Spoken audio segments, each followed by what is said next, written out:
I'm Andrew Southworth, and this is my point 4 cents. I'm Matt Bacon. And I'm Jesse Ken. And this week we're talking about Adam Neely's amazing video on AI, Suno, and our really bleak future.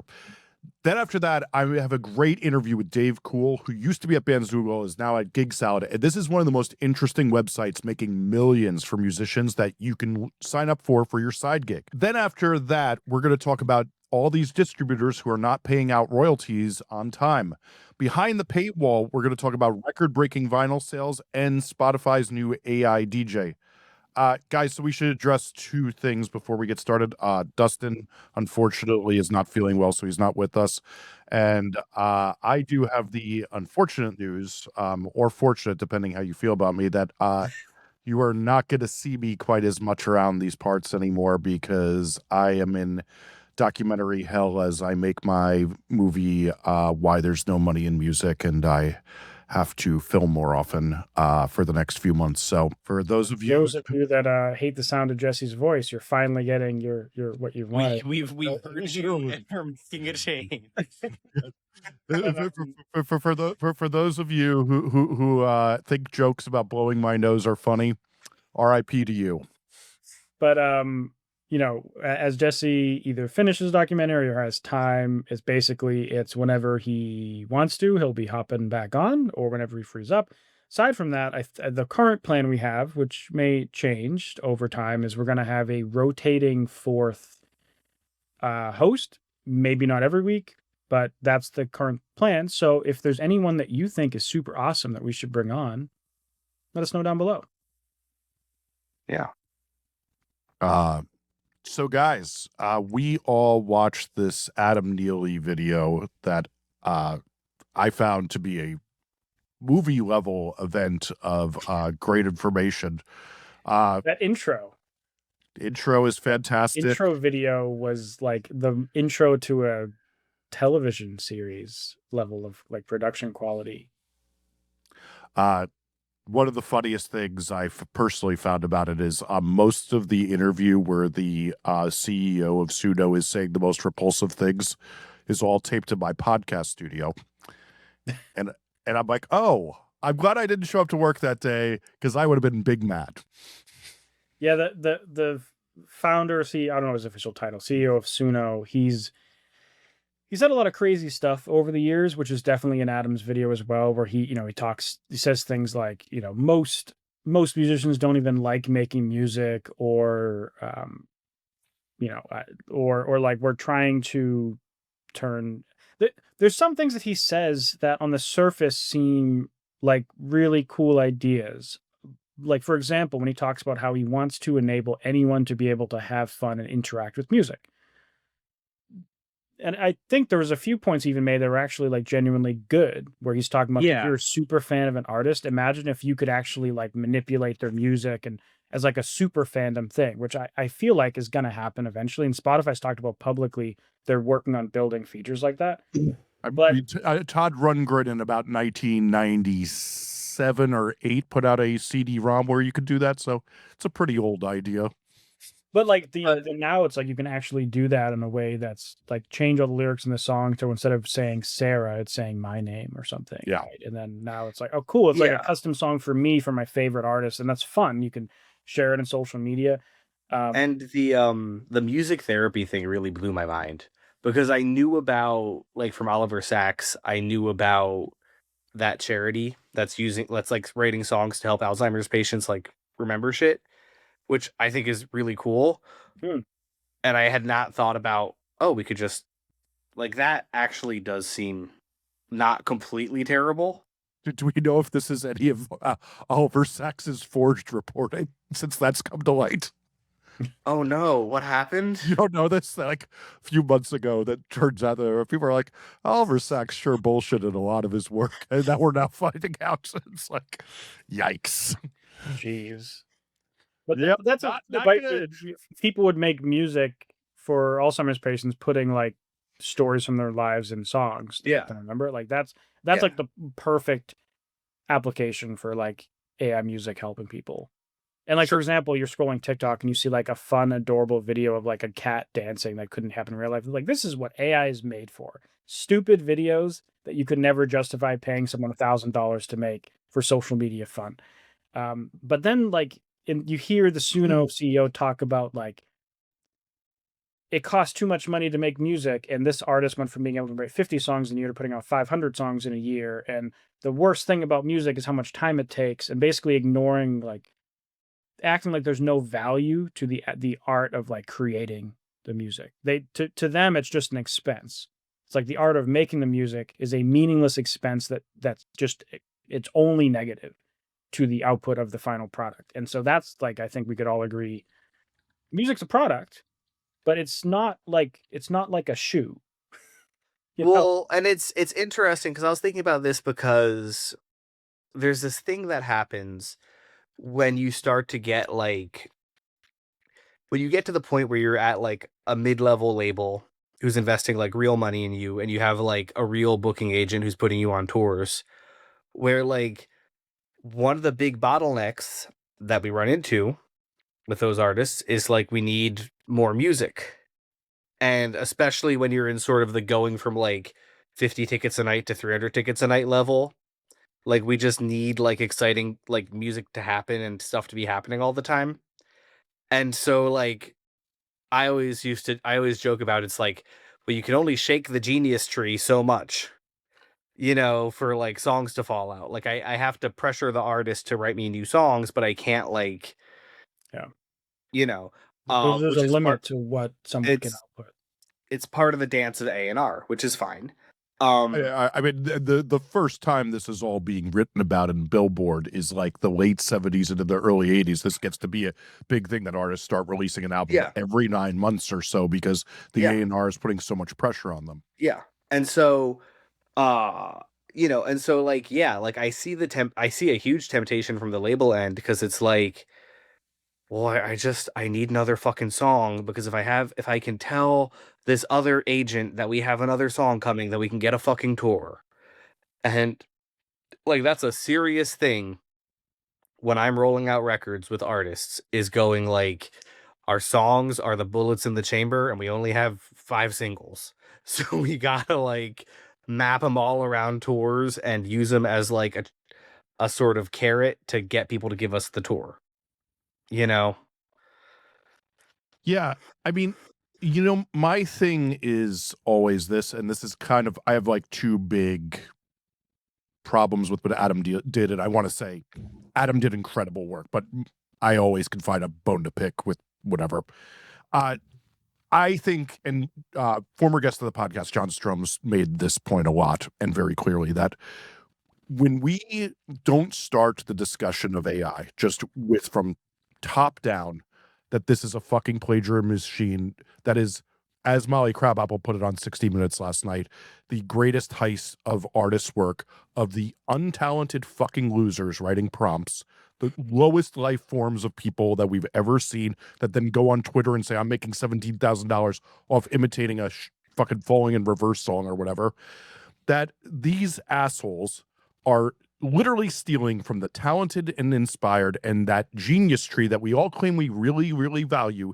And what we're saying is, nope, I don't value it. I'll just let these fucking losers run wild and literally make a wealth exchange from the tech savvy prompt writers from real artists. I find any discussion that does not put that first, and most importantly, should not even go much more forward at all because it's so reprehensible what is being done. Yeah, the fact Yeah. that Suno and Udio are trained off of basically all music on the internet essentially is what was kind of came out is like every song on Spotify, YouTube, whatever wasn't added to Suno's training data without any permission or compensation. And that, that should have bankrupted that should have got Suno Udio shut down immediately for that kind of giant level theft. And ChatGPT, right? They did the same thing with written works. Mhm. And it is kind of insane that all these companies have just been like, just talked their way out of it. And the courts are seemingly not screwing them over like this gigantic IP theft. And like, there is an argument to be made that if you were to create let's say it is actually AI super intelligence, like all these AI tech bros are talking about, we're leaning towards, and we could create this thing's going to benefit humanity, but we have to steal all the stuff in the internet to train it. You could argue that that maybe is a good thing. However, in my opinion, I don't think it is. But really, what I think should happen, if you use training data that you didn't pay for or get permission from, it should be that your model has to be open source and free to use, in my opinion.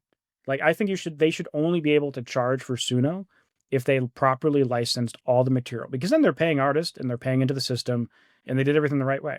If they go and they get proper permission and pay the people involved and make an awesome sounding AI model and everyone gave a green light for it, you should be able to sell that and make money and charge $100 for it. Suno shouldn't be $20 or $10 a month. It should be like 100 or 200 based on like what it can do. And then less like casuals would use it, be a little more harder to reach.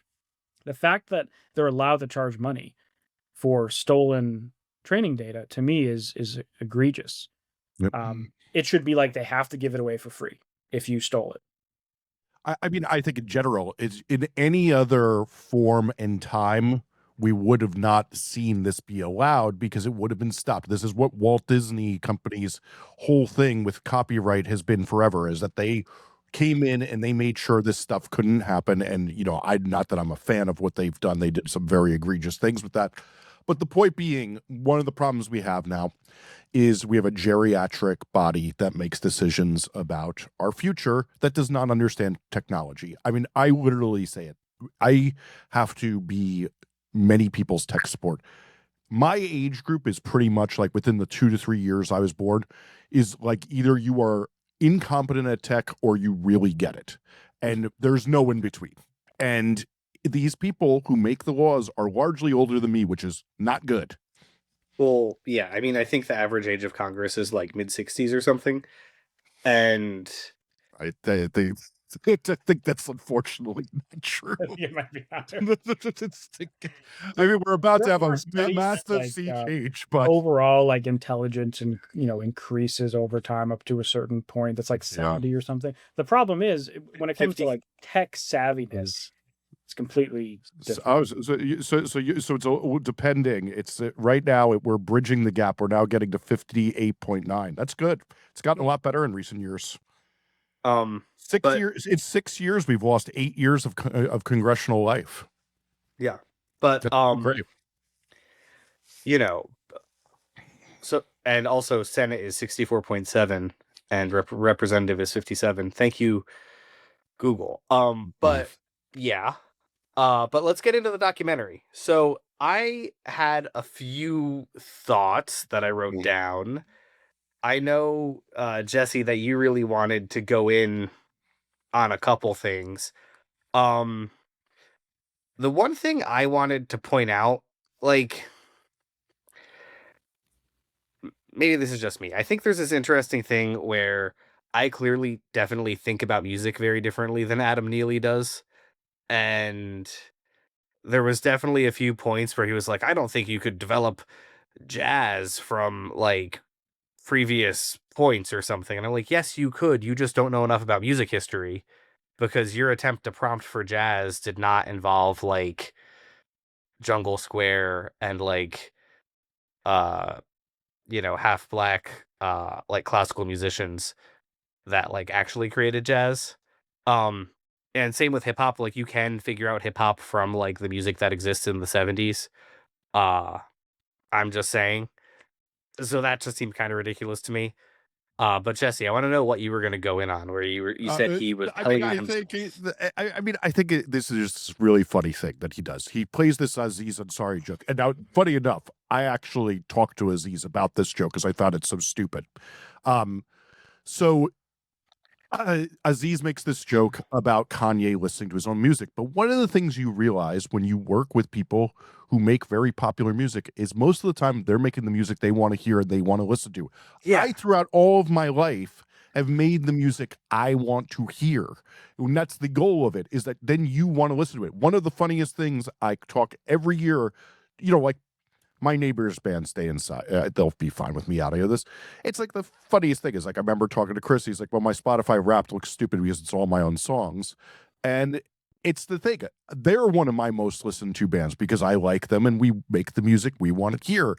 And the big thing being when he's like making fun of people for this, it's like, no offense, Adam, but like when you're playing masturbation and music, which is a lot of this showing off scales and just running around your instrument in an athletic way, yeah, who wants to fucking listen to that again? It's all about the moment. And I think it kind of told on himself that like he does not get that that is a big reason people make music. And Yeah. No, it was funny it because felt really off.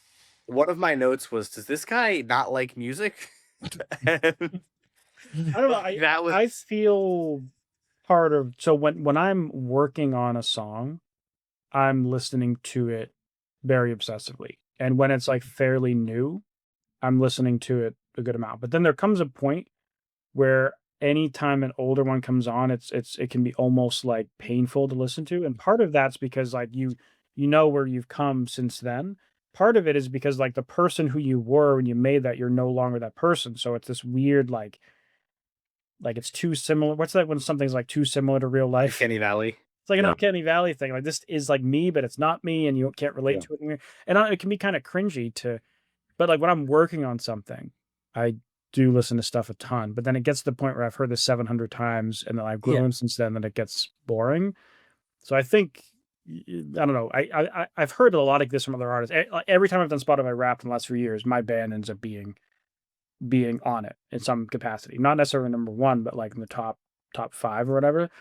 But I wouldn't be surprised if in Adam's case, because he does a lot more like the shreddy technical thing, and especially jazz. Athletic music is what I like Yeah. to call it, where it's about your dexterity more than listening. And so much of that is done like on the fly. It's about the jam, right? Yeah. It's not, and so I can see why it's less fun at like just re-listening to it because like for him the fun is performing it and coming up with stuff on the fly. It's different than when you painstakingly compose every note of a song. Yeah, I had. Go ahead. To back you up, Andrew, I used to make this joke about how I would feel about my mixes. Is that I'd get done with it, I'd be making it, and it was a lot like sex. And you're like, hell yeah, this is fun. Then it comes out, you're like, I made a baby. And then you fucking hate that kid because it's crying and annoying you for a while. And you're like, God damn it, this thing is so annoying. It makes all these mistakes. I'm so scared about what it's going to do. Then it gets to be about a teenager. And all of a sudden, I'm like, I like this again. I don't hear the flaws the way I used to. And I can enjoy listening to this again. I used to have like songs of mine that were like popular mixes. They'd come on in like bars and restaurants. And I'd have to leave because I'd be so mad about the EQ on the hi-hat. Yeah. Yeah. So But so it's that same kind of thing of like you've grown past what it is, and so listening to it can be painful until it almost becomes nostalgic at some point, and then it becomes fun again to listen. But yeah, so it's weird. one of the other things I thought was really funny, and probably I have a lot of really grouchy opinions. But one of the things I thought was really funny was he was like, everyone was saying, like, he was like, oh, you know, people not being able to talk about who their AI influences were, and it's not like they're listening to like genuinely interesting artists using like AI in like really weird creative ways. But also, like, I don't know about you guys, but like I wind up with a lot of people in the DMs who are like, I don't have any influences. I'm doing something totally unique. It's always new metal. But like, but like you definitely see people where like the range of influences is not that deep. And I just thought that was weird. Because like, yeah. I think that so he was talking about how it's weird, like the AI people don't have influences, and they all say that they like only listen to their stuff. They don't listen to other AI artists. To me, that feels like almost what platforms like Suno are designed for. Like a lot of people think of Suno as like musical creativity platform. In my opinion, it's more like playing a video game. Like the whole point is the interaction. And so listening to other people's stuff is like watching someone else play a video game. There's people who do it. It's a whole niche on YouTube. But there's way more people who just play video games, or it's a different thing. Like, so to me, like you play when you go in Suno and you're making music, it's just like it's a fun activity to do. And a lot of people that make songs in Suno, they never listen to them again after. Obviously, some people do, but like I go on Suno and just make some fun stuff, and then like I listen to it at the moment, like haha, I made a fun song about farts or whatever, right? Or whatever it is, and then you don't listen to it again later. A lot of time you just make something new that satisfies you in that moment. And I think, to me, I think of it more of like it's like a game. It's like a thing you interact with. It's Yeah. not something you listen to. So when the AI people saying they don't listen to any other AI artists or projects, it's probably the better word. Um, to me, that made sense because why would It, they? They can make whatever they want. You know. to take it a step further, a thing I noticed in my 30 years of record production would be that you'd get these artists and they're trying to do something, but the problem is that they're like a pop punk band and their influences are Blink to Green Day and Newfound Glory. You're like, wow, we got a lot of diversity of thought here. And, and but the thing being that all these people would make really bad music because they weren't obsessed with it. They wanted to aspirationally be involved with it, but they were not that thing that makes art great, which is like this obsession where it takes you to these other places and you get obsessed with the subject and you bring it in. And that's the thing, is what these people are, these prompt engineering losers, is they are people who are casually interested in something, who see a route for some sort of social gain, which is fans equals many benefits, and they try to get there without doing the work of art. The problem is that what their work is doing is stealing from all those who took the hard route, which I find morally reprehensible. Just to I wanted. Oh, go ahead. pivot this, Jesse, what if the model was properly trained and all the people who opted in their music were paid or compensated, otherwise gave permission and were compensated in whatever way they considered fair? Um, does your opinion change? I don't think that there's a financial way to make it so that it is just. So my thing is that it's very similar to what I'm. This is a can of worms that you guys can choose if we open. Is I'm starting to believe, as I do more research for my documentary, that the amount of money it would take to compensate artists in a way that is morally right in our society without other subsidies is not an amount of money that anybody is willing to pay per month for music. Yeah. So one of the thought experiments you have to go to from there is, then should this tech be allowed? And that becomes a very, very deep philosophical question. My thing would be is that if we go one step even to the side of that question, Andrew, is that I just don't think that there's any possible way to make that equation possible and just. Well, I mean, like, for example, when I talked to James from Fixed, he mentioned how they were approached by an AI company and they were offered a certain amount of money to license and train the music for AI training purposes. And they were happy with the compensation. The artist and the label opted in and they were happy with the compensation. And I don't know what platform that was. He didn't say, he probably wasn't allowed to say anyways. But so there is a number where artists can say yes to, and you can end up with the final product. And like, is that number fair? Well, what is fair, right? That's the kind of thing. But like, if people are saying yes to it, I think is more of the story. And like, I don't know, let's say it's a monthly amount, or they come with a system where every time, just like, let's say streaming services, every time your song is used as a piece of this training by this percentage, that's a fraction of that user's overall monthly cost, and 70% goes, just like how Spotify and Apple Music do it, right? They could come up with a number and then charge enough to make it worthwhile. So hypothetically, if they figure that out, is what I'm saying. But I think they can. Whether it's fair or not, it's a different story. Does that change it for you? I will take it another way. There is a reason. So I always think of it this way. Our science fiction writers are some of the most gifted minds we've ever had. When you have a Frank Herbert who in the 70s is conceiving of a world like Dune, you go, wow, that is an imagination that very few people can grasp and see the implications of what our future looks like. When we seeing, I was talking about the other week that I'm watching Silicon Valley, and all you see on Twitter every day is like, wow, what just happened today is an episode of Silicon Valley that they predicted it. There's one thing that we have in common with nearly every vision of the world that's about 50 years from now. They ban AI. That's my answer.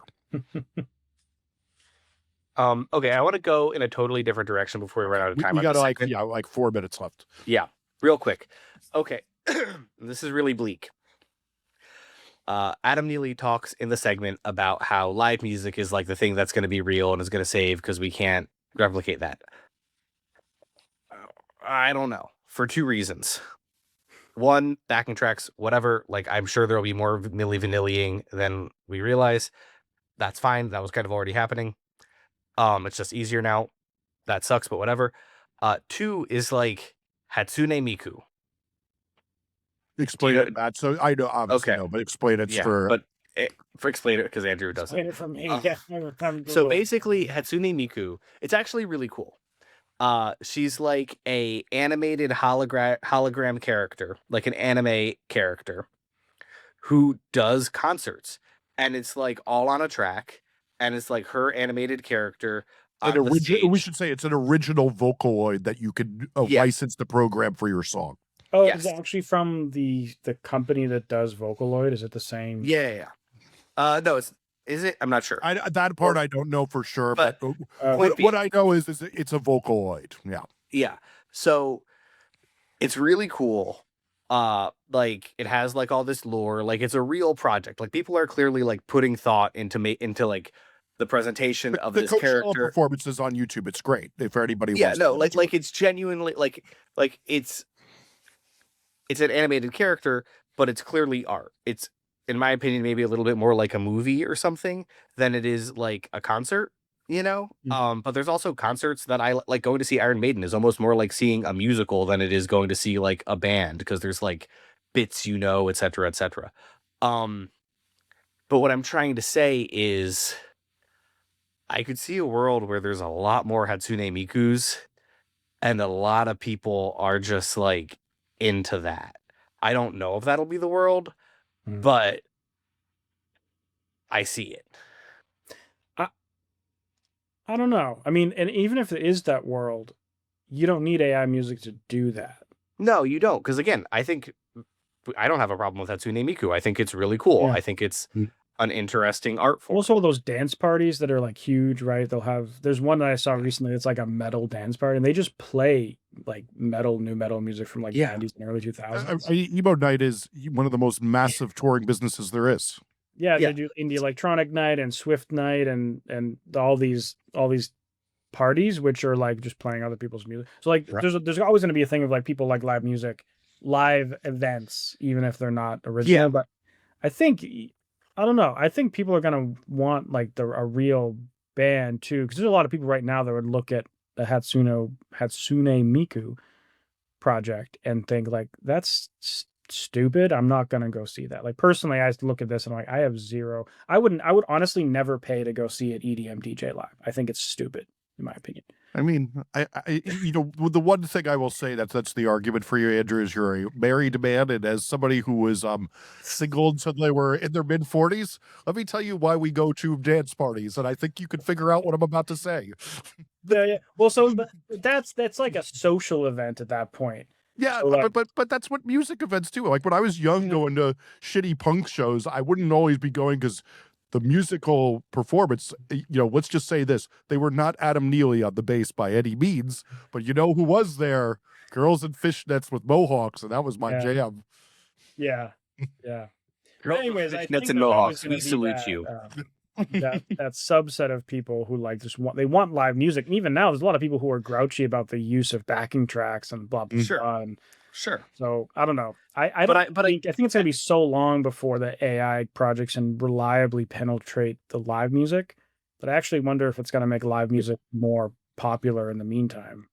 I think it will, but I was being a pessimist. It was something I was thinking about.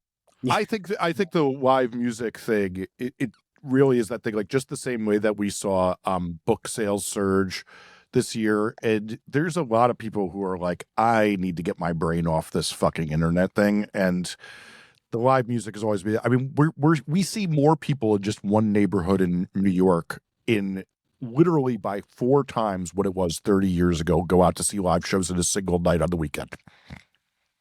One last thing I'll say is I saw a friend of mine's band, and the opener, Vi Lacey, and my friend's band, Sure, they both had songs they played live that were not released. And they like the first band they played it. This is a song we haven't released and we're never going to release it because fuck AI. He literally said that and the whole crowd went like wild. And they played it, and it was kind of a sillier song. It probably wouldn't fit as well with their catalog anyways. But the fact that already both of these artists had like songs that they only do live is kind of already being like, one, this won't be part of any AI training data because it's not on the internet. And two, you have to come see us live if you want to experience this Yeah. song. And then they can start having multiple songs. And then when I posted this on Threads, a bunch of people jumped in and like, my band does this. I know this other big band that does this. And I feel like that's just going to get more and more of a thing. I agree. Dave, I am so thrilled to have you. One of the funny things I'll let the audience in on is you're one of the most memorable names, obviously. So I could always remember seeing your name in like Hypebot and other things around the indie world for as long as I've been reading about it, which is 3 bajillion years. So I know you've been in this world forever. Yeah. Just helping artists and being one of those advocates. Can you just tell us a little bit about how you got to where you are today? Sure. And it's great to see you, Jesse. I always look forward to chatting with you because I have also been doing this for 3 bajillion years, and so we've seen a lot in the industry. And my background, as many who work in the industry, I was a musician. I had the dream of being in a band full time, and I played drums very poorly in a bunch of rock and punk rock bands up here in Montreal, Canada, and did small tour and some small record label deals. Nothing anyone would have ever heard, but obviously passion for music. And funny anecdote about my silly last name, which is actually my name, and coming up as a pop punk drummer in the 1990s, mid 1990s, there was a drummer in a band called Green Day whose name was Trey Cool, and everyone thought I was ripping him off. I was like, no, it's my name, man. I don't. It's so funny. But anyways, so it's memorable. I wish I lived up to it, but it is what it is, and people tend to remember me for better or for worse. And so musician for many years, and then started a label because I want to help some local artists up here in Montreal, and released a solo album of an artist who's still doing it full time 20 years later. So I always give my A&R hat a little tip for that one, the one artist I signed. It's very hard to do. Yeah. So Paul Carniello, shout out to him, who's still a working musician. And the second album I wanted to release was a compilation of some friends, and it was going to be like about 15 to 20 independent artists, people I wanted to support. And this was during the time, you'll remember this, when CD-ROMs were a thing. You'd stick a CD in a computer, and like you could like access like video and photo content like a little bit on the CD. So I want to do like a CD-ROM extra video with some little snippets of interviews with the artist, so people could get a little bit extra insight into who they are.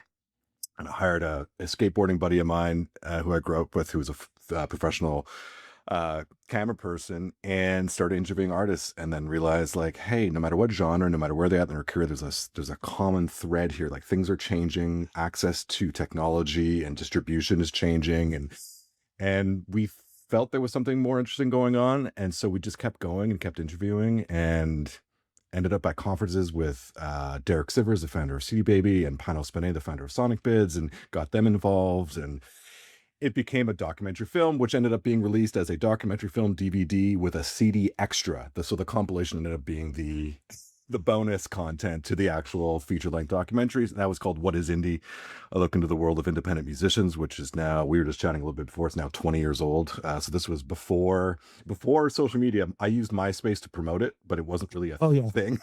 Oh, yeah. And YouTube had just come out, and I put the trailer on YouTube, and it kind of went quote unquote viral for back then. Over 100,000 views when I released it, and indie was a bit of a buzzword. So did that took me on a tangent. Thought I was going to be a filmmaker, but then music industry's always been close to my heart, and ended up being approached by the then CEO of Bandzoogle, who had heard about me through Panos from Sonic Bids, actually, and said, we should say, so Bandzoogle is like the definitive website builder for musicians of the past 2 decades. Yes, exactly. And I was a customer. In year 2. They were based in Montreal, where I'm from. I knew the founder tangentially through the Montreal music scene, and he had started this company. And I was, as much as I was kind of a CD Baby guy back then, like with Derek Sivers, they had Host Baby, which is a website platform. I was very much Bandzoogle because it was Montreal, and and they sponsored the film, like they're in the credits and stuff, so I was very familiar with them, obviously. And they approached me I've been doing a lot of writing, releasing ebooks for musicians, that whole thing, like giving advice and I'd booked a couple of venues up here in Montreal for a number of years for a craft brewery. That was a pretty fun Mm. job. I was the free beer and booking guy for 5 years, which, my phone stopped ringing quickly after I left that job. But so I was approached by the CEO of Bandzoogle, and he's like, "Hey, we want to get our blog going. Do you want to write for us? Your stuff is in Hypebot. Like, we've heard about you." And I was like, "No, I'm good. I like Bandzoogle. I don't want to get involved necessarily, but I'll give you all my content that I write." And anyways, that was silly because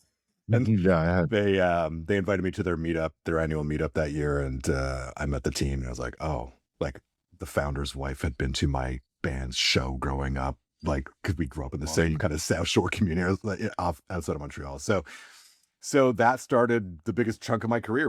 I was a part-time blogger for Bandzoogle, and then was there for almost 14 years. Did a bunch of different things, but ended up in the end overseeing all the marketing, business development, communications, and the customer support team as well. And they were acquired by DistroKid, and was there for about a year, a little bit over a year after that, and then and moved on to a startup called My Seat Media, which is in the superfan space, also based in Montreal. Helped them out for about a year. And now decided to join the Gig Salad team in the fall. I'd known them. They were partners with Bandzoogle for many years. It's actually in technical integration between the two platforms. And I had known the CEO for about 10 years through that partnership, and we were very close. And then when I had first left Bandzoogle, he reached out, and a few others at other companies were like, "Hey man, we didn't know you were like gettable. Like what happened? You were you're there for so long."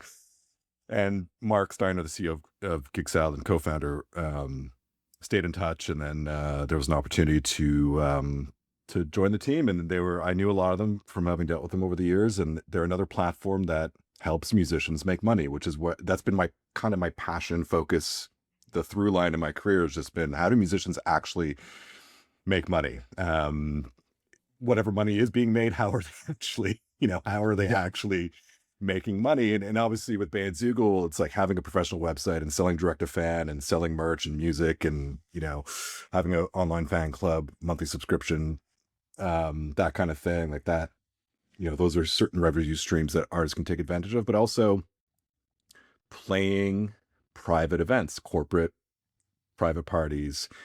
These tend to be well paid types of live shows. So I always admired the platform, the company, and seeing the success stories of artists on the platform was like, oh yeah, this feels like a good place to be, to help shine a light on another potential avenue for musicians to try to scrape together a full-time job doing music. Whether it's that, how do you get that? I mean, this is what you focus most of your time on, is teaching artists how to release music and market their music, and how do you scrape together enough money, enough revenue to not have to work a side job or a part-time job, or and this is another one of those on the list that can be lucrative, but it's certainly not for everyone, which we can get into. It's not every artist who writes their own music, original music, and wants to play shows for their fans is going to want to do a corporate event where they're the background music playing covers, and but getting paid really, really well. But it is funny because like you always hear in like band interviews, like, what's the strangest gig you did? And then they have the answer of like, oh man, the Sultan of Brunei had us come out. I mean, they dismembered a body in the back while we were playing because they talked to his daughter wrong. But like, it was such a sick show. People were going crazy swords, but yeah, they cut this guy up. We got paid $1 million though. Got paid $1 million. As far as I know, the Sultan Brunei is not booking events for Gig Salad, just to be clear. Good to hear. Good to hear. He was in the Epstein files, so that's not good. So getting back to reality. Yes. Tell me, put some color on what Gig Salad does. Sure. So they've been around since 2007. Oh wow! And they were one of the first marketplaces like this. So essentially, it's an online marketplace that connects event planners. And when I say event planners, it could be a corporate professional event planner trying to do something for an office party or a corporate retreat. It could be a wedding, a birthday party, a dinner party, any kind of private event that is not open to the public, essentially. And connecting those planners with some kind of entertainment. And about half of what Gixal does, a little less than half, is music related. So musicians, bands, DJs, instrumentalists, that kind of thing. The other half, or 60-ish%, is everything from comedians, magicians, face painters, balloon twisters, tarot card readers, like anything like kind of wacky for any kind of, event. This is a fun fact that I learned very quickly because I joined in the fall, and they're like, we're about to hit our busiest season. I was like, oh really? I guess holiday parties, that makes sense. I'm like, no, well, yes, but Gig Salad is the largest booker of Santa Clauses on the planet. Oh, And it's really so interesting. November and December are just crazy. Like they can't. It's funny. Like we talk about demand, like supply and demand. Like, and it's funny to talk about supply in terms of like human beings, but like there's not enough supply of Santas to meet them. To meet the demand. I'm blaming Ozempic personally. Exactly. Exactly. We don't So- talk about the Santa Claus shortage. I mean, Santa Claus geez, shortage. this is- Yeah. I'm going to their corporate earnings call and I'm busted in and saying like, you guys hate Christmas? Who hates Christmas? Seriously. Aside from me. Seriously. Oh. So it's like it runs the gamut of like all different types of entertainment and vendors for private events. But again, roughly half, a little under half of what they do is music. And that's cover bands, party bands, wedding bands, DJs, instrumentalists, violinists, saxophone players. Mariachi bands are one of the most popular. Here's what another thing I've learned. People will hire mariachi bands for every single type of event. Like I can see it. I can see it. it's just a good vibe. And we even did it. We were at the Music Tectonics conference in November, and for their opening reception, we hired a mariachi band to play. And people loved it. And they're like, wait, where'd they come from? Like, it's just like a fun, positive vibe. So anyways, mariachi is very popular on the platform. But from the entertainer, musician, artist side, it's free to join. Gixal takes 5% of the booking fee that's paid by the event planner. There are paid plans that are like, you can either do 3 months or annual plan, and the fee is in half. It's 2.5% for the booking fee, and you get higher visibility, higher deposit limits when you're taking deposits from clients. But yeah, essentially it's free to join. And Gixal is, since 2007, like their presence in search engines, and now even in the age of AI, is very, very strong. So if someone's looking for a string quartet in Montreal or in Brooklyn, if you're listed on Gig Salad, chances are you're going to show up at the top of the results and potentially get a booking. And one of my favorite anecdotes, so Bandzoogle partnered with Gig Salad, this would have been now almost 15 years ago, but well, not 15, but about 12 years ago. And the product manager at the time at Bandzoogle was a professionally trained opera singer. And when Bandzoogle partnered with Gig Salad, he's like, oh, this is kind of cool. Like I could just list myself for free, like a free profile, and just list my services as a singer.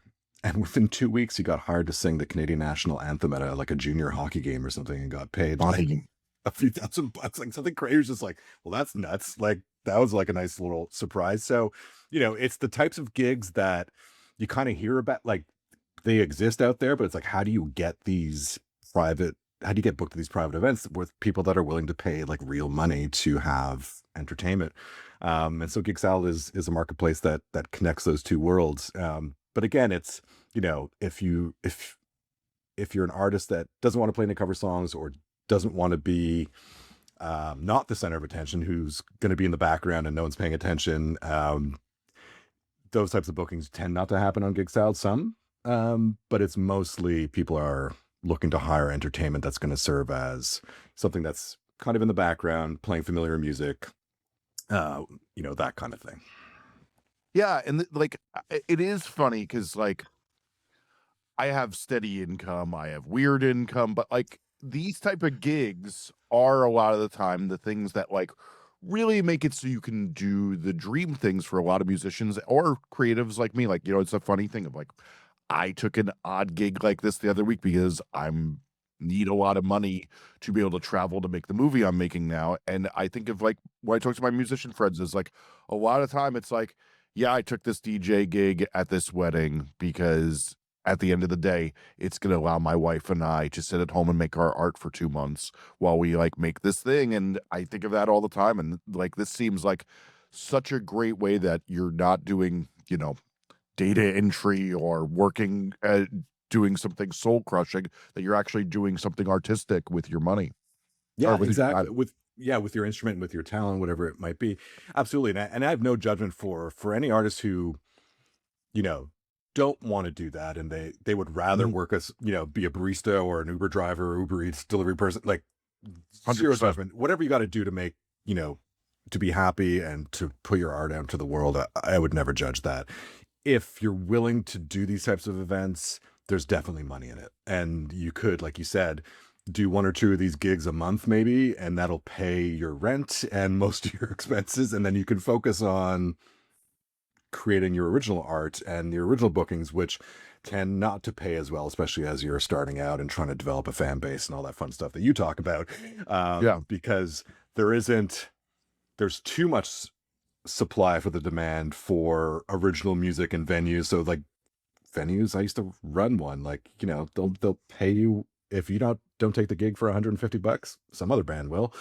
Um, because there's just a lot of bands they could potentially book. Like I couldn't even respond to all the booking requests in a week, every week. Like it was Yeah. absurd. So, but in the private event world, there's, you know, there's a strong demand because they want something professional and they're willing to pay for it, and they don't want to have to, they don't know how to find it. And so they use a Yeah. service like Gig Salad, and it's vetted, and, you know, you can see reviews and watch videos and see photos and, you know, that whole thing. So it's just a different world that pays well for a reason, and that can help fund, you know, the original stuff, the creative stuff, the stuff, you know, that you might be more proud of. But again, like I see nothing wrong with, if you're, you know, a singer, in an original band, like you could put together like a wedding cover band on the side that don't have to use the original band's name. You could just do have a Yeah. completely different entity and just get paid, you know, really well, for, you know, every time you do a private event or wedding or a corporate event, what have you. So, it's one of those things where if that's of interest, or if you're absolutely willing to do those types of gigs, there's real money in it. And Gig Salad is just one of those places that facilitates connecting with people that you would never really connect with otherwise. And, you know, some artists are willing to travel, so you can add more locations, so you can get found in different cities that you're willing to travel to, that kind of thing. So it's just to put it in context.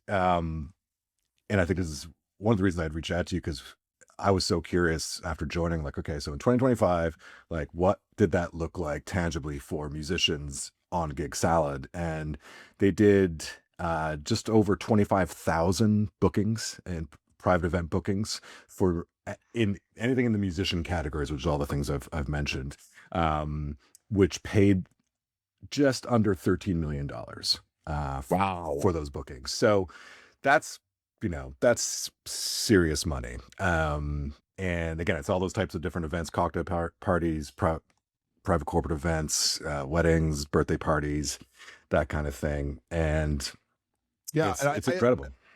I think of it all the time that like, you know, when I was still a record producer, a lot of the time I'd be like that thing of like, I'm like, all right, you know, somebody says, okay, this song needs a badass piano player who could do some honky tonk shit. And I'm like, okay, great. I got my guy. I call him. And a lot of time I'd be like, yes, I can do this gig, but at 8 p.m., I have to go play Rupert Murdoch's house and play piano during a dinner party.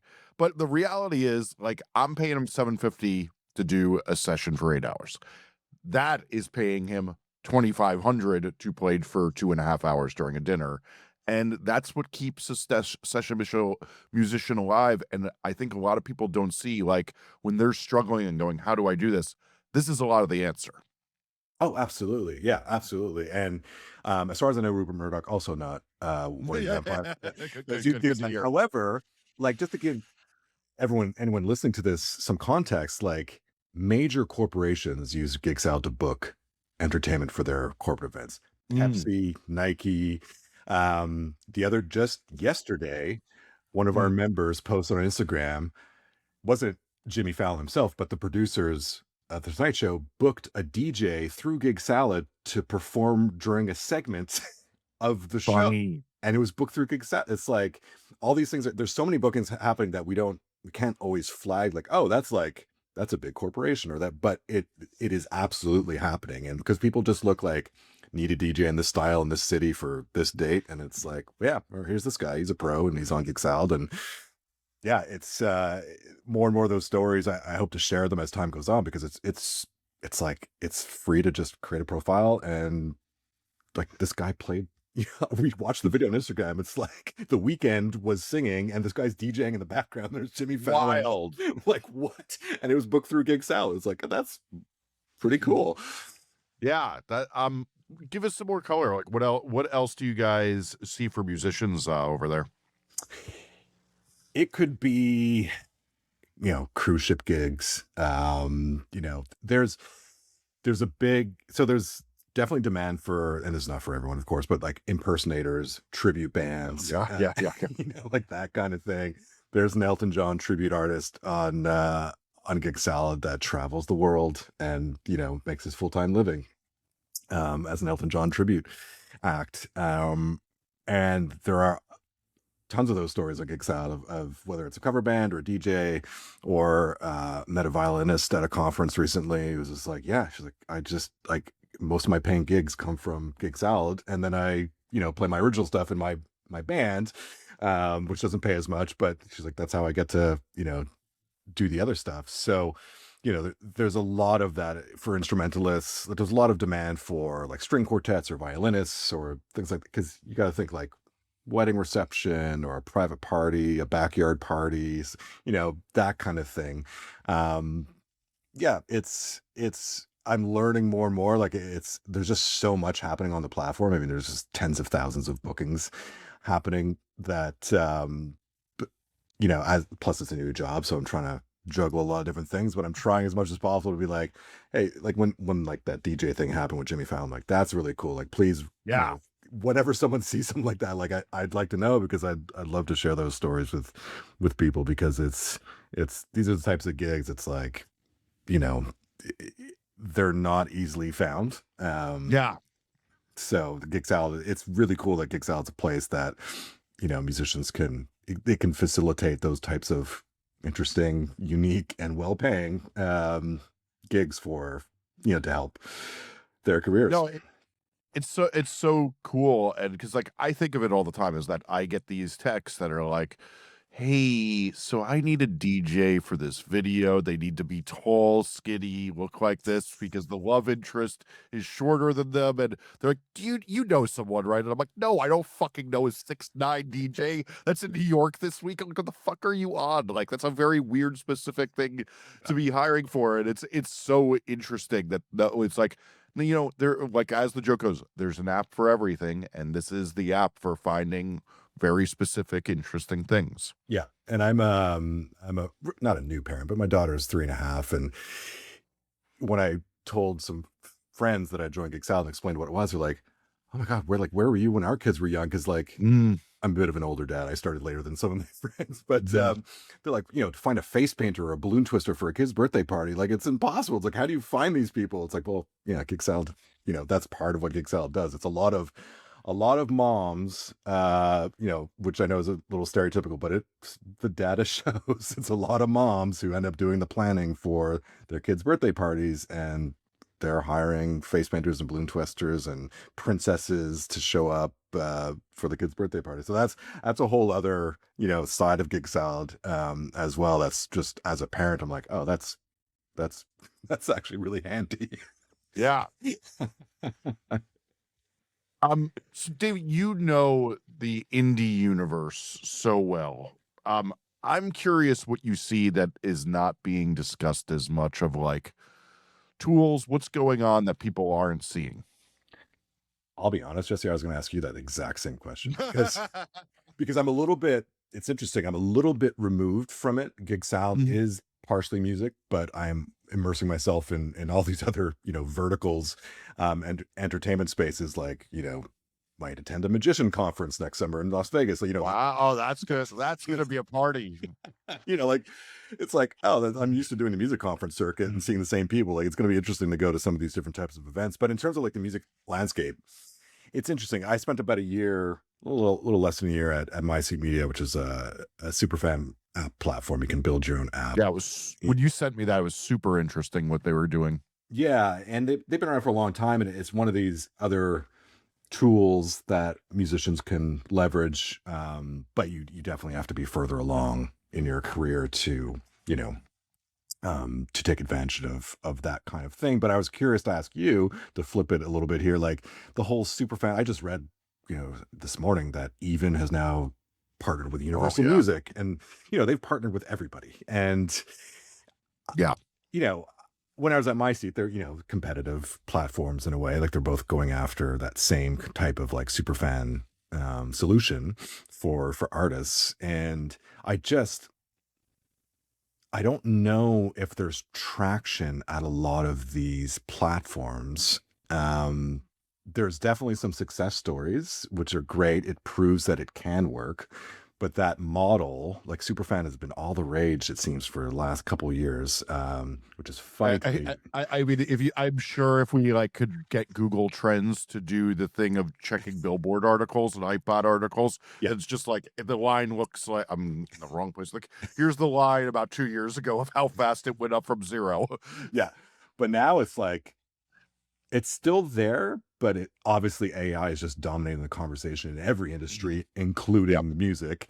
And I just wonder, like, is that is that still going to be a thing we're talking about in a year or two for now? Like superfan platforms and superfan. I don't know. I hope so. I think it's, to be clear, I think it's worthwhile for artists who have a fan base to absolutely connect with their fans directly and have a means to own that data and collect that data and be able to engage with and communicate with their fans directly outside of the metas and X's and YouTubes of the world, because it's important to have ownership over those things.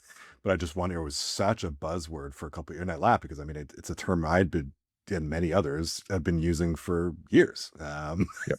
And it just kind of became a bit of a trend, like you said, in the industry. And now I was like thinking it was over, and then I read that article about Even in Universal. I was like, well, okay, maybe I was wrong. Maybe there's still some life to it, clearly. But it's funny to me because whenever someone would ask me about any of these platforms, and I don't mean to pick on Even, but like they're one that got a lot of buzz. They were very good at PR and Yeah, publicity. and I will also say too, like the other thing they did really well is they made a website that was legible and dumb enough that it works. Like, the biggest problem, like I had a meeting, I don't want to say with who, but like it was like a site that it was the single best optimization of, if you have customers, we will make you more money. They can't get clients because it's too smart. Right. And even puts it in speak that a 12-year-old who is failing every class can understand, and Yeah, it's legible. it's very straightforward. Their technology's pretty good. I've seen presentations of it, just like public webinars and things like that. Mhm. Like the tool set is very cool, and like they're definitely good at hype and PR. That's very clear.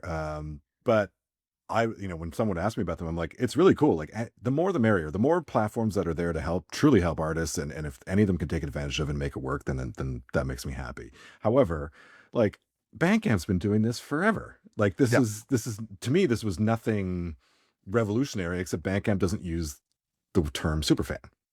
But Yeah. they offer most of the same, if not all the same, if not more tools, um, than any of these platforms do. Again, not to pick on just one, but like any of them, and they've been established and they have traction.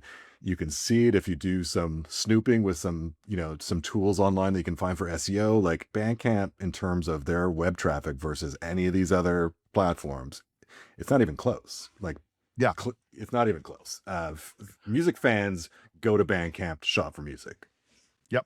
And browse tags. But And I think what is interesting that Even did, that is a very interesting conversation changer, is, like a good example, my dear friend and artist I've worked with and known, Damage, she did what is basically like what the model they're really pushing, which is familiar for you and I, because we remember when this was the worst term in music, which is windowing. Yes. So for those who are you and I, windowing would be the Black Keys and Taylor Swift would not put their music on streaming and leave it physical only for a couple months before it would hit the streaming services, which back then was like these sites like RDO and eMusic and things like that. But the thing that Even I think really has done that's interesting now is it's like this album is only in Even for 60, 90 days. Damage, for example, she did her whole tour for 2 months and telling everybody, you can only get this record on Even until this tour is done. And then when it is done, I'm going to put this record out on streaming. And she made a lot of money and converted a lot of fans because it felt special. And it's funny, but that, like, I think like the funny advent that they had of marketing is it's like, remember this concept that everyone hated it? We think it's its time. Yeah. But it's like the funny thing of like, I think of it, that's a successful marketing thing, is another thing you and I are old enough to remember is like on Hypebot, we would all be hearing, today is this great new technology, QR codes, and everyone would fuck that. And then now the greatest marketing technology of all time, QR codes. codes. I know. 2 weeks ago, I saw an artist whose profile picture on TikTok was the QR code to download their song. And I'm like, and how do we take a picture of that while you're on TikTok?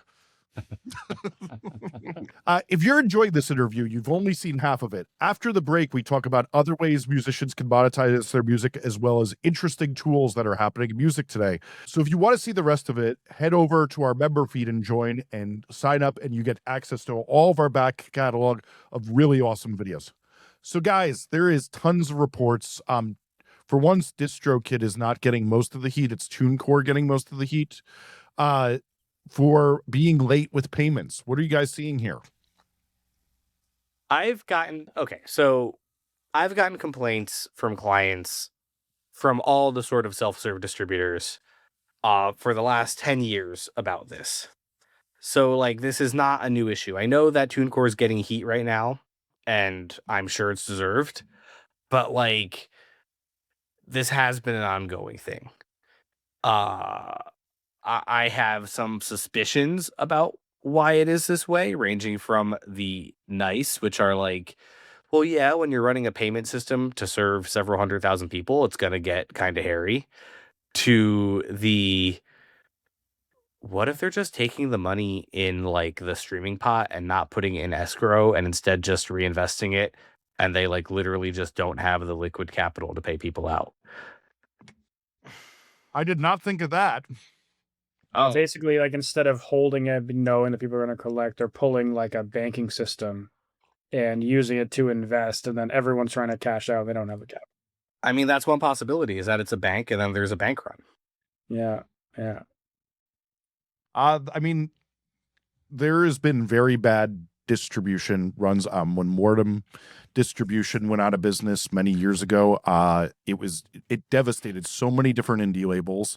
And like some people, and yeah, I can talk about this publicly, like Jello Biafra of Alternative Tentacles was kind enough to repay it back to every band on his label what Mortem stole from the bands of sold merch they were never paid for. Like this is things that happen. I want to hope that this is much more about that they have so many more of these AI garbage artists on their platforms that they're just overwhelmed with their systems, like some people are saying. But God, I mean, this is, to go back to the sage words of Andrew Southworth last week, five different distribution companies. Yeah. Like, if I don't trust anyone, and if you have all your eggs in the TuneCore basket, you're not getting your money. But if you have it spread across multiple ones, as annoying as it is, you're just missing out on one chunk of your money. And if you're still using TuneCore, stop using TuneCore. Honestly use DistroKid, in my opinion.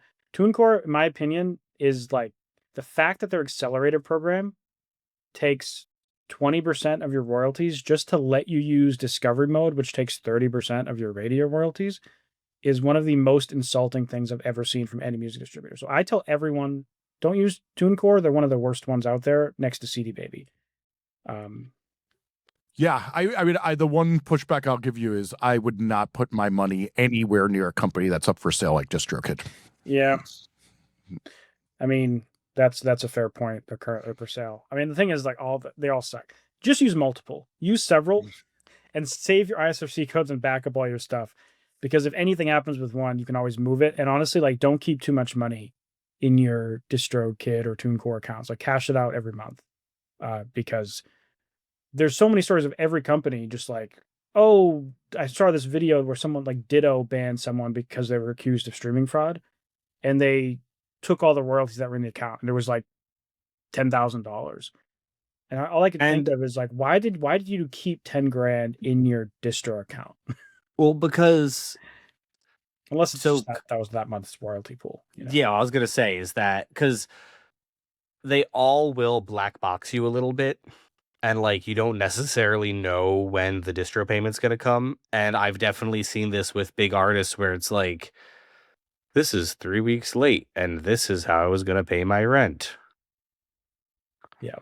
And that's also, but I hadn't actually considered, Jesse, that, but you're probably right that the influx of AI artists is definitely fucking their shit up because they probably don't want to pay those people, even though they're, you know, fun fact, probably using the music uploaded to their service to train AI.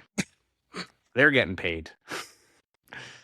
Yep, and it's almost like we need to shut the whole thing down. One person I know, I forget what distro it was, and I don't want to get it wrong, so I guess I won't say it. They were looking at the royalty reports and they saw like some absurd number, like 100 million streams or 10 million streams towards the music DSP Facebook AI training. And it was like 50 cents for like 10 million streams, whatever crazy number it was. And whatever distro they were using was apparently had some deal with Facebook to license everything in their catalog for music training. And they had no idea about it. They just saw it in their royalty report. And it was like almost nothing. Like, again, it was like, I don't know what they considered a stream, if it's like a token, like, who knows what the deal is. But it was like pennies, and all of their music was being opted into this Facebook AI training thing. So I'm guessing that means Facebook's coming out with their own music model if they don't already have one. And Gemini just launched one. Yeah. Yeah. And so I wouldn't be surprised Facebook, like they're basically an AI company. I mean, they've always been one, but they're coming out with these AI LLM tools. And I don't remember what my point was, but the point is actually no. So that company was actually just doing it without telling their customers. It wouldn't surprise me if there's other distros where like stuff like that's happening behind the scenes, because those terms of service pretty much let them do whatever they want with their music, because they have to. They have to have the permission to like relicense it to other DSPs, which kind of just gives them permission to do whatever they want with it. And again, have it on multiple places, and then because you never know what's going to happen. I mean, I think there's a very interesting thing here too that TuneCore was like the first distributor to get accused of turning predatory when Jeff Parker, I believe, was the first CEO left. He kind of endorsed Philip Kaplan of DistroKid, and that's how we got DistroKid, is he gave them in the inside baseball crown of that, and then DistroKid did very, very smart moves. But one of the things I think really is interesting these days is that like it goes back to our conversation last week, is like you almost got to keep tabs on which of these fucking late stage capitalistic fucking monsters start to turn to the point where they're like, okay, we're going to start making predatory moves.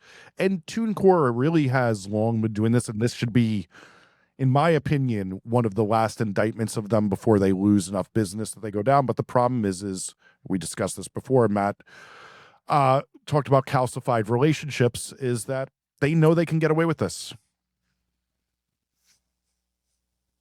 Yeah. And people aren't, I think that for a large chunk probably, I don't know the percentage, but, let's say 95% of people on TuneCore or DistroKid or whatever, they just want to get their music up on Spotify and get paid eventually. Most of these people are not relying on the $100 a month maybe that you're getting if you have 10,000 Spotify monthlies. Yeah.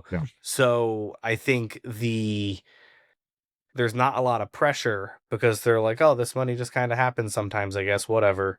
And they don't think about it, and then their music gets up on streaming consistently, so they don't really care, because like ultimately we also all hear horror stories. Like, we hear horror stories about the payments right now, but we also hear horror stories about, like, I uploaded my music on whatever one, and I've heard this on about pretty much every single self-serve platform, and it didn't get delivered on the date, and I can't figure out why and what the fuck. Yeah, another common one is it's everywhere, but for some reason it's not on YouTube Music or whatever, and that's Sure. how to get it on, and yeah, or it's on the wrong Yeah. profile on this one platform. Yeah. No, I mean, literally, on Monday, I was with a friend last week, and it's like we went on Tidal, and it's like, yep, their daughter's band profile had 2 different profiles on Tidal for a catalog that should not, and Yeah. It's hard keeping up with all the different platforms, and, like, that's really the point of using these distributors, that it's supposed to be one easy place you can upload your music, but, undoubtedly, there's almost all I would say more than 50% of the time, there is a problem on something like that, especially if you use multiple distributors, honestly, too, which is another one. I have one artist, we do half on the Orchard and half on DistroKid, and there's certain problems we have with DistroKid because of they have an ampersand in their name, and that causes all sorts of problems. And then on the Orchard, there's Not different an problems. ampersand, Andrew. Everyone knows this. Yeah, and it's not only is it because of an ampersand, but on some profiles they have an and on some profiles they have an ampersand. So on DistroKid, they're like, these are two different bands. So every time we do it, we have to contact support and have them relink them. And then on the Orchard, there's a whole different amount of problems. And yeah, someone posted online saying like we should just get to a system where you manually upload to every single DSP on your own. And I was thinking like that's so much work, no one's going to do it. But honestly, that's the only way to make sure it's actually correct. You know? yeah, I mean, and you could argue it doesn't really matter when 17 people stream your music on Tidal over a year, but at the same time, it's like this is what when you talk to creative directors for big artists, like this is a lot of what they're doing is going in and making sure the Apple Music album motion art actually got uploaded properly and Yeah. all those things, and that's what the boring part of a creative director job, and why when people ask me if I want to do that job, I say hell no. Yeah. There's a team I'm on that every time for one of our artists, we hire this person to just go on Amazon, Pandora, Deezer, like basically go on all the other platforms that we're not looking at. We look at Spotify and Apple and YouTube. We ignore everything else. We have this other person that goes and like pitches to Amazon and makes playlists on Pandora and like updates all the other things. It's just not worth. We don't have the bandwidth to do it, and so we Yeah. hire someone else to do all that work and hunt it down. But it's a whole thing. If you're just one artist, you can do it all. But if you're a label, it's a nightmare logistically trying to patch that all together. And then from the label end, it also sucks because it's like the artist will notice, like, oh, there's an issue on Pandora, except because the music is through the distributor, I can't just like go fix it in Pandora. I now have to email our rep, and our rep isn't the Pandora person at the Orchard or whatever. So then they have to go find It's like, what are we doing here? But the point being, on this payment issues, yeah, it's not great. But do we have a solution other than multiple? You Go said ahead. that you were seeing the same problem with other distros recently too, right? Yes. What were the other distros you've seen it happen with? The particularly egregious one was on Two Lost, where it was like months and months of delay over like a pretty substantial amount of money, like low four figures, like enough that it would have made a difference in this artist's life. That was the recent one that really freaked me out. A lot of what it is tends to be, though, like, people just haven't set up their profiles correctly, honestly. Or it's that black box thing of like $6,000 is supposed to come in this 2-week period, hopefully. And then sometimes it doesn't, and then the next month you get paid a double and there's no explanation. Which is also fun. Especially when you're the artist and that's how you pay your rent. Which, Do you guys remember that blog? You had one job. Yeah. No. Yeah. But again, it speaks to that like really fucked up thing where like if you're on a label with like a decent distributor, there are solutions. If you are not, then you're talking to a chatbot who does not want to help you. And I find that incredibly frustrating. And frequently when I'm talking to artists, when I'm doing a record deal on either end of the equation, one of the things artists will ask about is the distribution situation. And when I explained that, like, oh, you're actually going to get like actual support and like real answers to your questions, that's the thing that gets them excited, which is just like, Yep, the bar is in hell. I Yeah. mean, to take it to a horrible place. Credit card I spent over $100,000 on last year. I could not get past the chatbot yesterday. It's unbelievable. Credit card? 100 What was the credit card company? built Wells Fargo, Oh, the someone one you told me pay your rent on. earlier. Is Yeah, that just kind of off the pot or on? I don't care. Is that worth it? Well, it was. They changed the terms, and I was trying to cancel it because they changed the terms. Okay. It was great. I mean, honestly, we got like 7 nights of hotels for free in fucking Japan I love from the idea of the me having points. credit cards points for paying my mortgage. Yeah, and that's what the problem is now you have to spend as much as your mortgage outside of that to be able to get the mortgage for, and I'm not willing to do that because my Sapphire points have higher yield. So, Yeah. and now we Okay, this is now not we a have our credit now card we have our podcast. I was about to say now we have our adult lessons, and with that we should end this podcast. We're trying to get this podcast to spread as much as we possibly can. So if you could send us to a musician friend and continue the conversation, we would really appreciate it. If you enjoyed this episode, please subscribe on your favorite podcast app. If you're on YouTube, subscribe and turn on notifications so you don't miss our new episodes every Tuesday. If you can rate us on Apple and Spotify, it helps us. Tune in next week for more.